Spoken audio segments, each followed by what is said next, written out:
Get in here. Come on in. Get in here. It's Friday. It's 8 o'clock. Strengthen Your Soul is on. We need you. We want you. Yeah, you. We want you to get in here. Grab a drink. Whatever you want. Could be a coffee. Could be a tea. You might have eggnog. I don't know how you'd have. Maybe you made it at home. You've got a delicious glass of eggnog. Or something else. Maybe a wine. Glass of wine. Red wine. Hopefully. Because red wine is better than white wine, except for Prosecco or Champagne, which is amazing. Tonight, keeping it classy with a glass of water. So come on in here, get in here. We need you. We want you. Tonight we're wrapping up the week with just a reflection on something, an absolute essential, maybe the center, the absolute center, the best part of leadership, like the most essential. So, how many of you like your Reese's peanut butter cups? I love Reese's peanut butter cups. I can eat them all the time. I could eat them for lunch. I could eat them for breakfast. I could eat them for supper. Eat them for a snack. I could eat them in the middle of the night. I could just eat them. Love them. The best part of a Reese's peanut butter cup is the center. It's the most important part. Without it, you just have chocolate. Boring. Peanut butter. Amazing. Anyways, get in here. We're talking about the center, the absolute center of leadership that comes from a strong soul. So get in here. You got 5 seconds. We're going to have a drink together in 3, 2, 1. Cheers.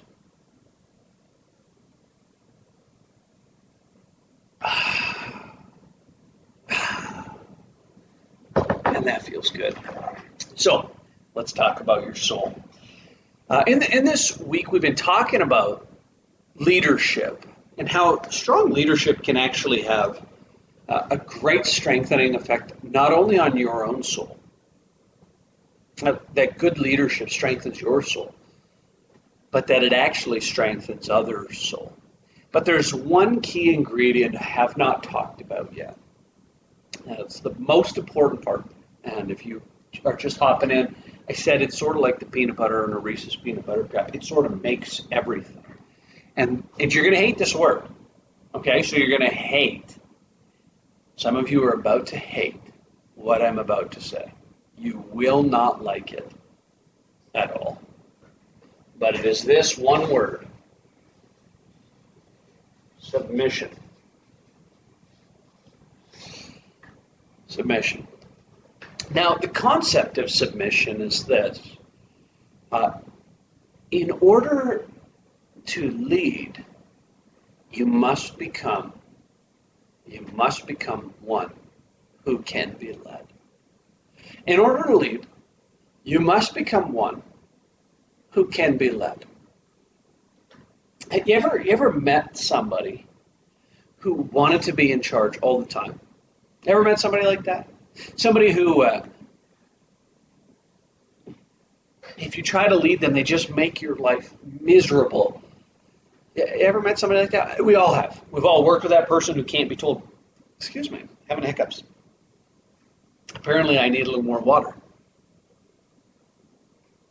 Or maybe a little less. But you ever met that person who just can't be told what to do? And then they're actually put in charge. I remember when I was a kid growing up, we used to do group work all the time. And in our group work, you'd be, put into little groups of people. And there was one guy in particular who would never, ever, ever listen to what anybody else ever did. He's the hardest person I've ever met to lead. And I think that probably still holds true to today. But he always wanted to be in charge. And it completely eroded his ability to be a leader. And I would go further than this. If you don't understand the submission piece of the ability to be led, if you don't understand this, you will always, always, always feel disconnected from God. You will always feel disconnected from the universe. And you will experience enormous amounts of pain. So let me give you a definition of what submission is.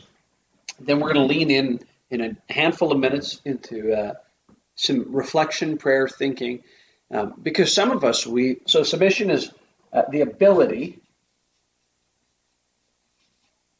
to be led. The ability to be led. And there are two sort of dysfunctions here. And the question for reflection is, which dysfunction do you trend towards? Okay, so there.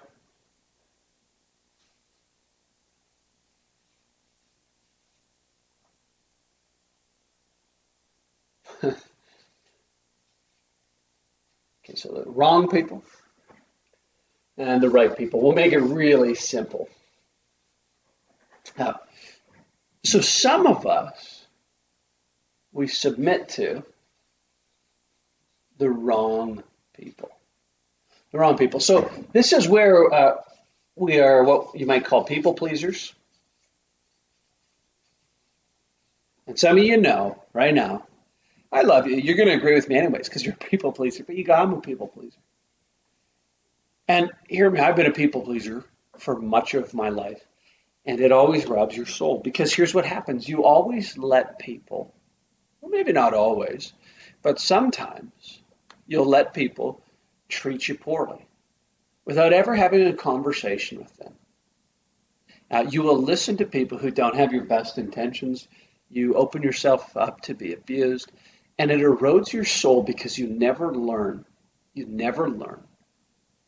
to receive the value that God has put in you. So you submit to the wrong people, or you can listen to people who are selfish.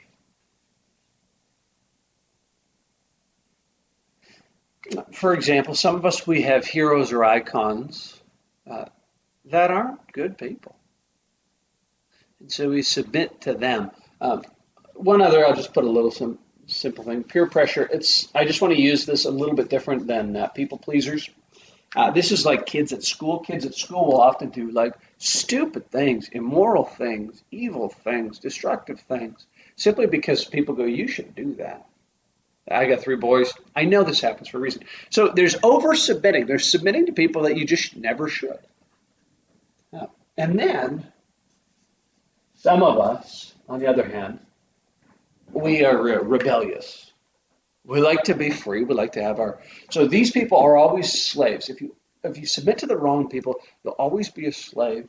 But others of us, we try to have our freedom because we don't want to resist, or sorry, we don't want to submit to the wrong people, but we end up resisting the right people. So some of us, we actually have people in leadership positions above us that are really helpful, good people. So this can happen if you are on a community center board, if you're like on a sports team even. You have captains and assistant captains. If you're in like a faith circle, there are leaders within that group. And oftentimes they're just the right people. They're just trying to help us. They're doing their absolute best, and we resist them. Or our boss, or police, or anyone who's in authority. Often people will find, and I've found this, and I can see it because I have been it, where you will resist people in authority simply as an impulse of the soul. And these people are never free either. They're never free either. See, freedom comes from submitting to the right people, allowing the right voices to speak in our lives. And by resisting those voices, that would work against us.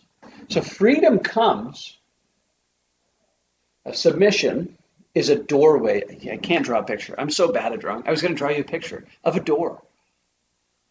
But the path to freedom, there is a door in front of it called submission. And the only way to go into freedom is to submit rightly. So how do we do this?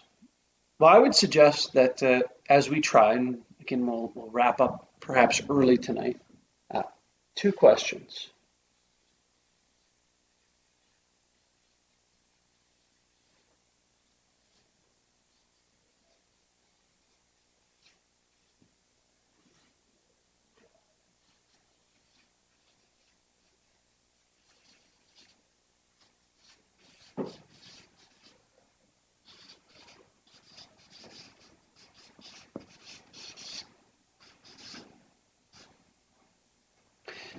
So we're going to have some time of reflection and thinking.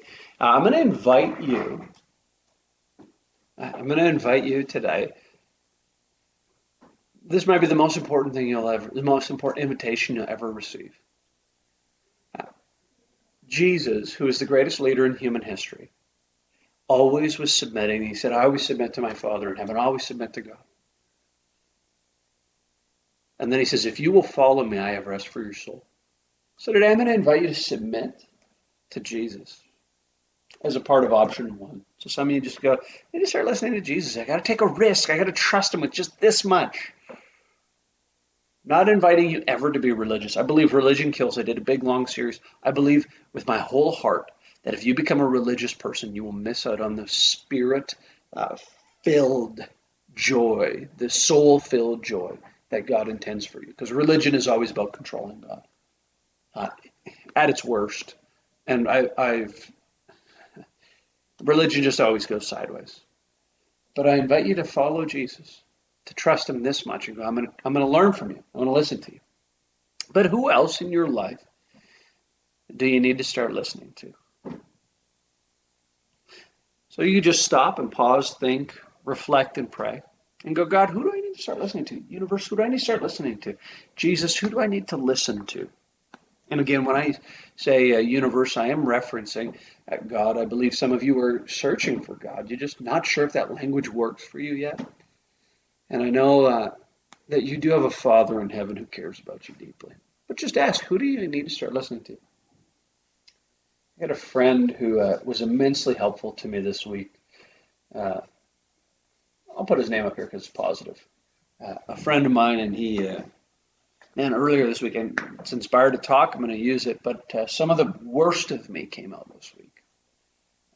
Some of you know I just have a backlog of pain that I can't fully go into simply due to confidentiality reasons. But when I was a young boy, I experienced some painful stuff, just some garbage that marked me way more and kind of messed up my emotions. And anyway, some of it came out this week, and this friend came over for me and just walked with me and talked with me and listened to me and reflected with me and then prayed for me.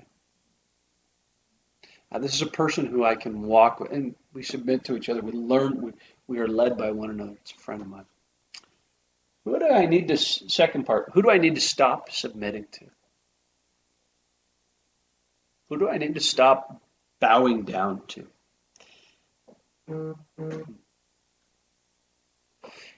And as always, just as thoughts pop into your head, write them down. It may be the very voice of God speaking to you. Also, you don't need to feel pressure. So for me, it was quiet. Didn't hear anything. But hear me, freedom always comes. The greatest leaders in the world know how to be led. They're able to submit. They submit only to the right voices. They don't submit to evil people. I mentioned yesterday Martin Luther King, Mother Teresa. They didn't submit to evil people. They didn't change their opinions based on an opinion poll. They didn't use polling data. They had their convictions. But these were also people who said, I am led by the highest good. I am led by God. And so that's how you become a great leader. It's the secret ingredient of leadership is submission, which is the ability to be led. With that being said, hope you have an amazing weekend. I can't wait to see you on Monday. Hope your soul's getting stronger. And I'll say a quick prayer. May you learn to trust the right voices. May you learn to trust the one who made you and loves you. And may you be deeply connected to God this week. And pray all this. In Jesus' name, amen.